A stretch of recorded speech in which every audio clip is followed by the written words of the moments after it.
नमस्कार, मैं नाज़मीन खान और आप देख रहे हैं एसपीएन 9 न्यूज। आम आदमी पार्टी के संयोजक और दिल्ली के मुख्यमंत्री अरविंद केजरीवाल शराब घोटाले मामले में आरोपी पाए गए हैं। आरोपी के चलते ईडी अधिकारियों द्वारा उन्हें कस्टडी में भी लिया गया और 21 मार्च से लेकर अब तक वो लगातार तिहाड़ जेल में ही बंद है। तिहाड़ जेल में लंबे समय से बंद अरविंद केजरीवाल के खाने को लेकर, उनकी बीमारी को लेकर अब सियासत लगातार गर्माती हुई नजर आ रही है। जहां पर अभी सिर्फ ये मामला चल रहा था कि अरविंद केजरीवाल अपनी जमानत याचिका को लेकर निचली अदालत यानी दिल्ली राउज एवेन्यू कोर्ट से लेकर दिल्ली हाई कोर्ट तक और दिल्ली हाई कोर्ट से सर्वोच्च न्यायालय तक पहुंच गए, यानी कि सुप्रीम कोर्ट तक पहुंच गए।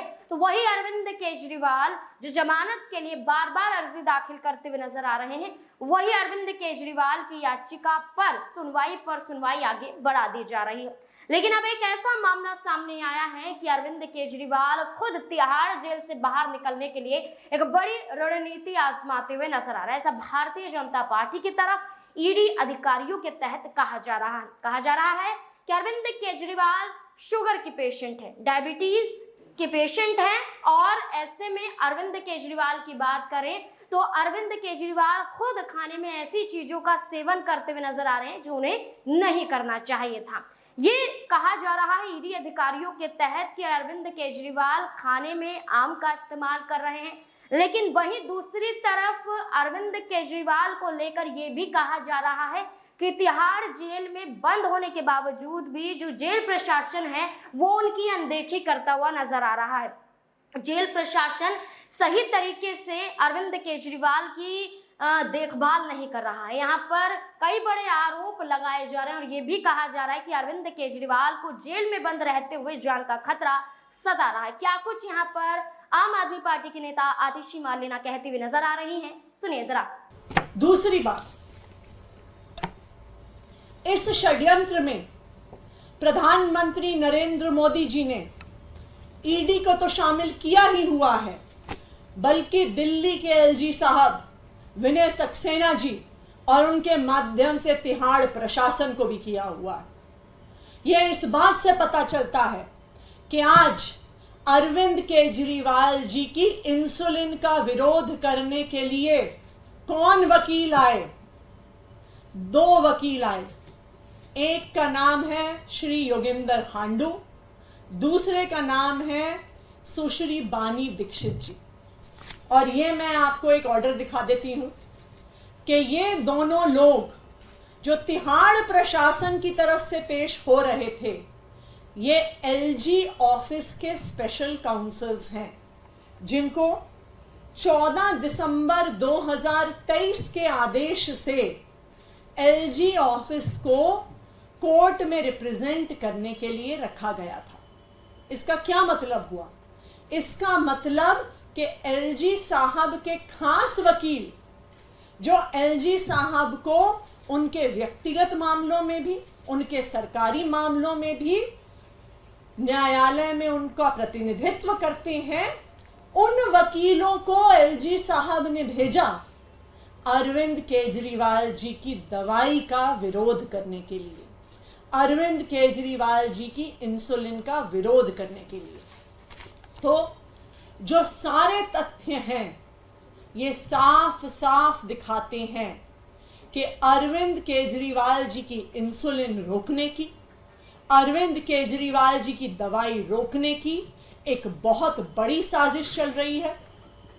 प्रधानमंत्री नरेंद्र मोदी जी और केंद्र सरकार द्वारा चल रही है और उसी तरह चल रही है जिस तरह अंग्रेज स्वतंत्रता सेनानियों को जेल में कैद करने के बाद प्रताड़ित करते थे, परेशान करते थे, खाना नहीं देते थे, दवाई नहीं देते थे। आज वही साजिश प्रधानमंत्री नरेंद्र मोदी जी अरविंद केजरीवाल जी के साथ कर रहे हैं। आतिशी ने कहा कि यहाँ पर अरविंद केजरीवाल को इंसुलिन की दवाई दी जाती है, लेकिन जेल में वो दवाई नहीं दी जा रही है। वहीं जेल प्रशासन का ये कहना है कि 1 महीने पहले ही ये दवाइयां बंद हो चुकी थी और खुद अरविंद केजरीवाल नहीं ले रहे थे। और ऐसे में जब यहाँ पर डॉक्टर से सलाह ली जाती है तो डॉक्टर की तरफ से भी ये कहा जाता है कि अरविंद केजरीवाल डायबिटीज के जो पेशेंट हैं वो ऐसे लेवल पर हैं जहां पर इंसुलिन की दवाई नहीं दी जा सकती। ऐसे यहां पर ईडी अधिकारी दावा करते हुए नजर आ रहे हैं, वो ईडी अधिकारी जिन्होंने दिल्ली के उपराज्यपाल को रिपोर्ट भी सौंप दी है और इस पूरे मामले पर अगली सुनवाई 23 अप्रैल को होती हुई नजर आएगी। लेकिन इसी बीच में आम आदमी पार्टी के राज्यसभा सांसद भी कई बड़े खुलासे करते हुए नजर आ रहे हैं। इससे पहले आपको बता दें कि अभिषेक मनु सिंघवी जो अरविंद केजरीवाल के वकील हैं, वो ये दावा कर रहे हैं कि अरविंद केजरीवाल को सिर्फ 48 बार घर से खाना आया, जिसमें सिर्फ 3 बार आम दिया गया। उसमें भी अरविंद केजरीवाल वो आम 3 बार खाते हुए नजर नहीं आए, बल्कि ईडी अधिकारियों का जो आरोप है कि बार बार मीठा खिलाया जा रहा है, ये गलत है। यहाँ पर अभिषेक मनु सिंघवी ने कहा कि पूरी रिपोर्ट यहाँ पर उपराज्यपाल को भी सौंपी है, पूरी रिपोर्ट हमने ईडी अधिकारियों को भी सौंपी है और कोर्ट में भी पेश करते हुए नजर आ रहे हैं। लेकिन जानबूझकर ईडी अधिकारी अरविंद केजरीवाल पर ही सवाल खड़े कर रहे हैं। इसी मुद्दे को लेकर अधिकारियों की पोल खोलते हुए आप सांसद संजय सिंह क्या कुछ कहते हुए दिखाई दे रहे हैं, सुनिए जरा। तो ये सवाल उठाया जाता है कि तिहाड़ जेल अगर दिल्ली सरकार के अंडर में आ जाता है, प्रशासन दिल्ली सरकार के अंडर में आता है, तो वहाँ पे फिर इस तरह से पीएम और दूसरे लोग साजिश कैसे कर पाते हैं? दिल्ली सरकार के अधीन जो अधिकारी हैं वो तो आपके ऑर्डर डीजी किसके अंडर में है? वहां का डीजी किसके अंडर में है? जेल का, तिहाड़ जेल का जो डीजी है उसकी नियुक्ति गृह मंत्रालय करता है। सर्विसेज मोदी जी ने सुप्रीम कोर्ट के फैसले के बाद भी हमसे छीन लिया। जेल के आला मालिक एलजी हैं, वो कल ट्वीट करके चिंता जता रहे हैं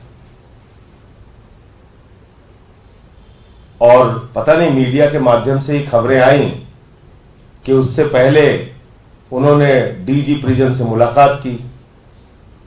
तो जब मुलाकात की तो ट्वीट करके कौन सी रिपोर्ट मंगा रहे हैं? यही मैं कह रहा हूं, ये सब बहुत गहरी साजिश का हिस्सा है। मैं यही कहना चाहता हूं।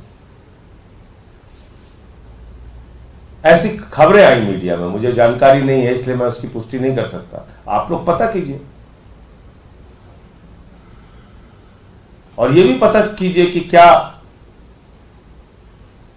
और देखिए ये एकदम अपने दिमाग से निकाल दीजिए कि अरविंद केजरीवाल इस प्रकार की किसी भी कार्रवाई से डरने, झुकने या उनका मनोबल टूटने वाला है।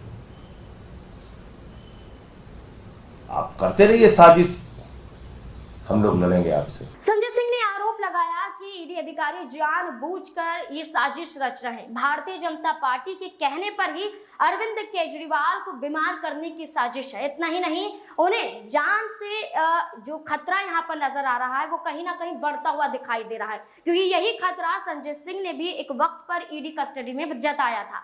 अब ये देखना होगा कि क्या वाकई अरविंद केजरीवाल की जान को खतरा जेल में बंद होते हुए नजर आ सकता है या फिर नहीं। इस मुद्दे को लेकर आपकी क्या राय है, कमेंट सेक्शन में जरूर बताएं। देखते रहे SPN9 न्यूज। धन्यवाद।